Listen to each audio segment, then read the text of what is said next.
Honey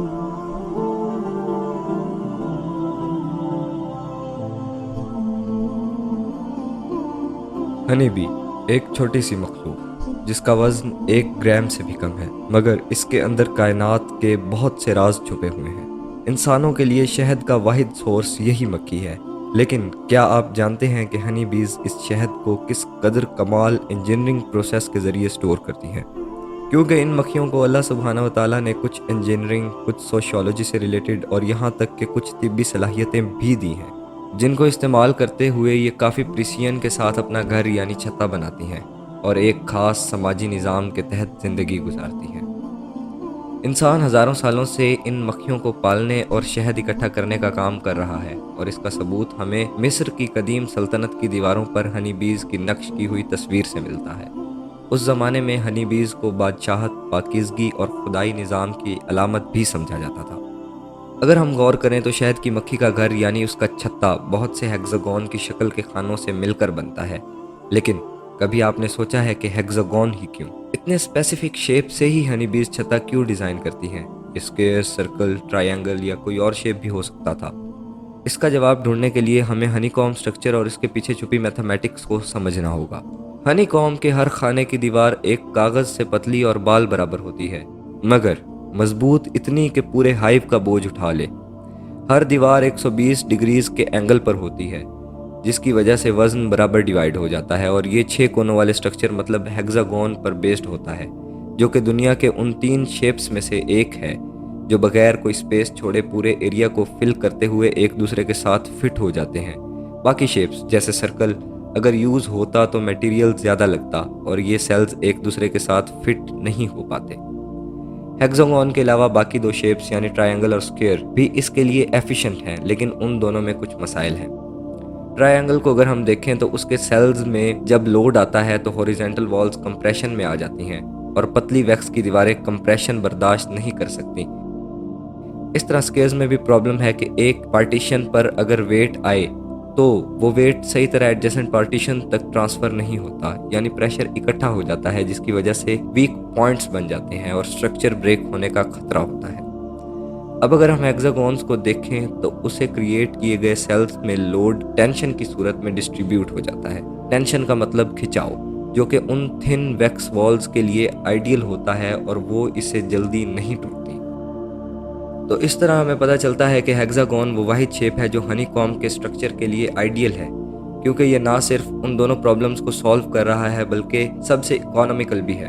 hexagon को उन तमाम शेप्स से कम मटेरियल रिक्वायर्ड होता है और सबसे ज़्यादा मजबूती प्रोवाइड करता है। हनी बीज एग्जैक्टली इसी शेप को यूज़ करती हैं जैसे उन्होंने ऑलरेडी तमाम ज्योमेट्रिकल शेप्स पर स्टडी की हुई हो और उन्हें मालूम हो कि कौन सा शेप उनके हनीकॉम्ब के लिए परफेक्ट होगा।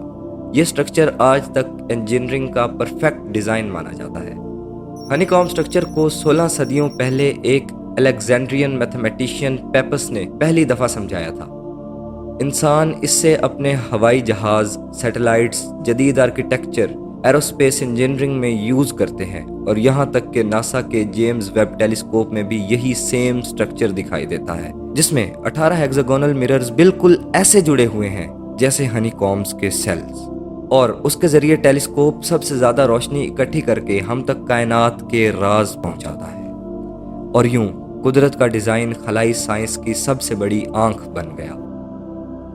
अगर हम हनीकॉम्ब के सेल्स के नीचे देखें तो उसका भी स्ट्रक्चर फ्लैट नहीं होता, बल्कि उसका बॉटम 3 रोम्बस जैसी दीवारों से मिलकर बनता है, जो थोड़ा सा कॉन या कन्वेक्स शेप बनता है, जिसके एंगल्स हमेशा एक ही मेजर के होते हैं, तकरीबन 70 डिग्री। और ये भी वो एंगल है जिसमें सरफेस एरिया सबसे कम लगता है, वैक्स की सबसे ज़्यादा बचत होती है और मजबूती सबसे ज़्यादा होती है, और इसे साइंटिस्ट ने कैलकुलस के ज़रिए बाद में प्रूव किया। अगर बीज फ्लैट बॉटम बनाती तो ज़्यादा सरफेस एरिया लगता और ज़्यादा वैक्स खर्च होती। हम इसको इस तरह देख सकते हैं कि अगर हम एक ग्लास के बॉटम को फ्लैट डिज़ाइन से कवर करें तो ज़्यादा मटेरियल लगेगा, लेकिन अगर उसी बॉटम को थोड़ा कॉन शेप बना दें तो वही काम कम मटेरियल से हो जाता है। बीज ने भी अपने घर का बॉटम ऐसे ही डिज़ाइन किया है। इससे पता चलता है कि हनी बीज इतनी बेहतरीन इंजीनियर्स हैं जो डिज़ाइन करते वक्त हमेशा वही नक्श बनाती हैं जो मैथमेटिकली सबसे एफिशिएंट है। हमने ये तो देख लिया कि कैसे मक्खी का छोटा सा घर अपने अंदर इंजीनियरिंग और आर्ट का बेहतरीन नमूना है, मगर क्या आपने सोचा है कि ये नन्ही सी मक्खी कैसे इतना परफेक्ट छत्ता बनाने में कामयाब होती है। कदीम ज़माने में फ़िलासफ़र मार्क्स वेरू ने मक्खियों को एक माहिर ज्योमेट्रिस्ट कहा था। मार्क्स के मुताबिक मक्खियों को ये मालूम है कि हेक्सागोन कम से कम वैक्स में ज़्यादा से ज़्यादा जगह बना सकती है, जिस पर हम पहले बात कर चुके हैं। फिर साइंस ने अल-मुसव्विर की इस खूबसूरत निशानी को मज़ीद गहराई में समझना शुरू किया। पहले ख्याल था कि ये शायद सिर्फ मक्खी के डिज़ाइन करने का कमाल है। फिर कुछ साइंटिस्ट ने कहा कि नहीं, ये वैक्स के मॉलिक्यूल्स की सरफेस टेंशन है, जिसकी वजह से वैक्स खुद ब खुद नरम होकर हेक्सागोन की शक्ल इख्तियार कर लेती है। लेकिन ये बात भी सही साबित नहीं हुई, क्योंकि हनीकॉम्ब में टेम्परेचर इतना नहीं होता कि वो मुकम्मल तौर पर पिघल कर खुद को नई शक्ल में ढाल ले। जदीद रिसर्च से हमें पता चलता है कि हनीकॉम्ब में दो तरह की मक्खियाँ काम कर रही होती हैं, एक वो जो वैक्स को लगाती हैं और दूसरी जो अपने जबड़ों से इसे हेक्सागोन की शक्ल में ढालती हैं। इस तरह ये कलेक्टिव अमल आहिस्ता आहिस्ता हनीकॉम्ब को इस कमाल के हेक्सागोनल स्ट्रक्चर में बदल देता है। ये टीम वर्क की एक बेहतरीन मिसाल है, और इस दौरान कोई एक लीडर नहीं होता जो हनी बीज को इंस्ट्रक्शन दे रहा हो, बल्कि यहाँ एक हिडन ऑर्डर चल रहा होता है, जैसे मक्खियाँ किसी साइलेंट कोड को फॉलो कर रही हों। साइंस इसे स्टिग्मर्जी कहती है। ये एक ऐसा अमल है कि जब एक मक्खी अपने हिस्से का काम करती है और उस काम के नतीजे में जो प्रोग्रेस और चेंजेस हो रही होती हैं उस एरिया में, उसे देखते हुए अगली बी को इशारा मिल जाता है और वो अपना काम शुरू करती है। यानी इंस्ट्रक्शंस एनवायरनमेंट के अंदर छुपी होती हैं। इसी तरह हनी बीज का सोशल सिस्टम भी बहुत बैलेंस्ड और बेमिसाल होता है। फीमेल मक्खियाँ यानी क्वीन और वर्कर्स फर्टिलाइज्ड एग से पैदा होती हैं, इसलिए उनके दो पेरेंट्स होते हैं। लेकिन मेल मक्खियाँ यानी ड्रोन्स अनफर्टिलाइज्ड एग से पैदा होते हैं, मतलब इनका एक ही पेरेंट होता है। और अगर हम एक ड्रोन बी के खानदान को पीछे लेकर जाएं तो एक खास पैटर्न सामने आता है। पहली नस्ल में सिर्फ एक माँ होती है, दूसरी नस्ल में दो ग्रैंड पेरेंट्स, तीसरी नस्ल में 3, चौथी नस्ल में 5, पांचवी नस्ल में 8। 1 2 3 5 8। ये वही फिबोनाची सीक्वेंस है जिसे हम एपिसोड 4 में देख चुके हैं। इसका मतलब हनी बीज की जेनेटिक्स का पैटर्न खुद एक डिवाइन कोड है, यानी कुदरत ने हनी बीज भी एक मैथमेटिकल बैलेंस के साथ पैदा की हैं। हनी बीज का डिसिप्लिन अगर हम देखें, हज़ारों मक्खियाँ एक साथ हरकत कर रही होती हैं, मगर हैरत अंगेज तौर पर किसी किस्म का क्योस नहीं होता और हर बी अपनी अपनी ड्यूटीज़ पूरी कर रही होती हैं। कुछ मक्खियाँ नर्स की तरह छोटे लार्वा की देखभाल कर रही होती हैं, कुछ नए हेक्सागोनल स्ट्रक्चर्स क्रिएट कर रही होती हैं, कुछ पहरेदार की तरह दरवाजे पर खड़ी होती हैं और कुछ माहिर शिकारी की तरह नेक्टर की तलाश में निकली होती हैं। ये सब कुदरत के एक निज़ाम के तहत हो रहा होता है, और जैसे जैसे मक्खी बड़ी होती है उसकी जिम्मेदारी भी बदलती है। गोया हर मक्खी का सफ़र एक तरबियती अमल है, पहले नर्स, फिर मेमार, फिर सिपाही, और आखिर में मक्खी नेक्टर की तलाश में निकलती है। और जब भी कोई मक्खी नेक्टर का नया सोर्स ढूंढती है तो वो ख़ास किस्म की हरकत करती है, जिसे बी डांस भी कहा जाता है। मक्खी अपनी मूवमेंट से नंबर 8 जैसा शेप क्रिएट करती है, और वो शेप उस मकाम की डायरेक्शन और डिस्टेंस बता रहा होता है जहां नेक्टर मौजूद है।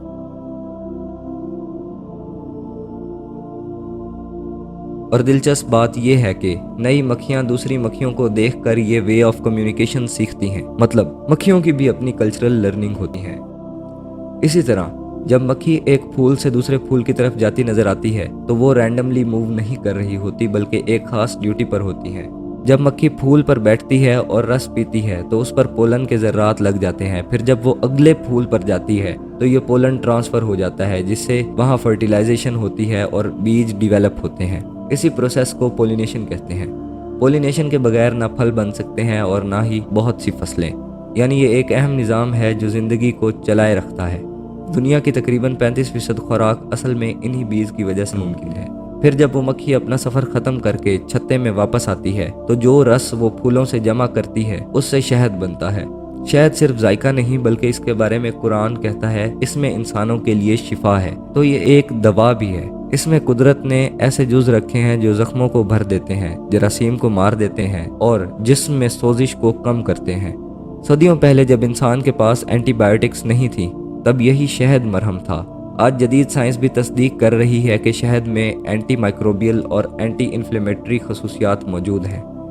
تو یہ چھوٹی سی مکھی ہم انسانوں کے لیے قدرت کا ایک بہت بڑا تحفہ ہے۔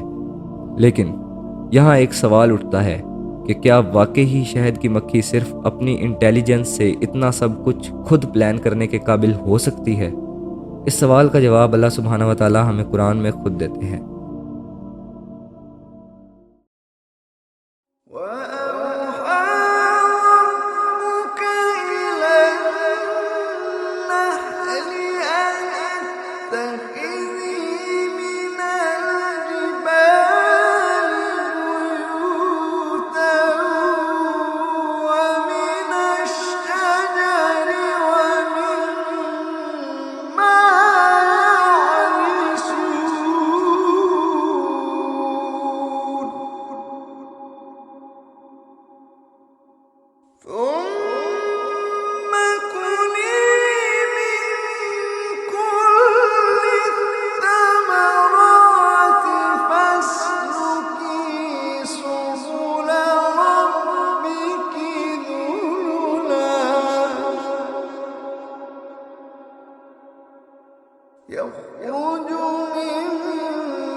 ان آیات سے ہمیں پتہ چلتا ہے کہ مکھی جو کچھ کر رہی ہے وہ اندھی فطرت کے تحت نہیں ہے، بلکہ اللہ کی وحی کے مطابق ہے۔ اس کی ہر پرواز حکم الہی کے تحت ہے۔ اور پھر قرآن ہمیں دعوت دیتا ہے، سوچو، سمجھو، غور کرو، تفکر کرو۔ تو ذرا سوچئے کہ اگر ایک چھوٹے سے انسیکٹ میں اتنی حکمت اور کامل نظام و ضبط ہے تو پھر اس پوری کائنات کو لے کر ہمارا کیا گمان ہونا چاہیے؟ عقل کرنے والوں کے لیے یہ صاف ظاہر ہو جاتا ہے کہ اس پلینٹ پر بھیجے گئے انسان کا بھی ایک مقصد ہے، اور وہ مقصد یقیناً بہت عظیم ہے۔ تو کیا ہم مکھی کی طرح اپنے رب کی وحی کو مانتے ہیں؟ کیا ہم اپنی زندگی کے مقصد کو پہچانتے ہیں؟ ہنی بیز تک اپنے رب کے دیے ہوئے نظام پر چلتی ہیں اور فلاح پاتی ہیں۔ تو ہمیں اپنے آپ سے پوچھنا ہوگا کہ کیا ہم بھی اپنے رب کے نظام کو اپنانے کے لیے کچھ کر رہے ہیں، یا انسان کے بنائے ہوئے ایک حقیر نظام پر قائم ہو کر رہ گئے ہیں؟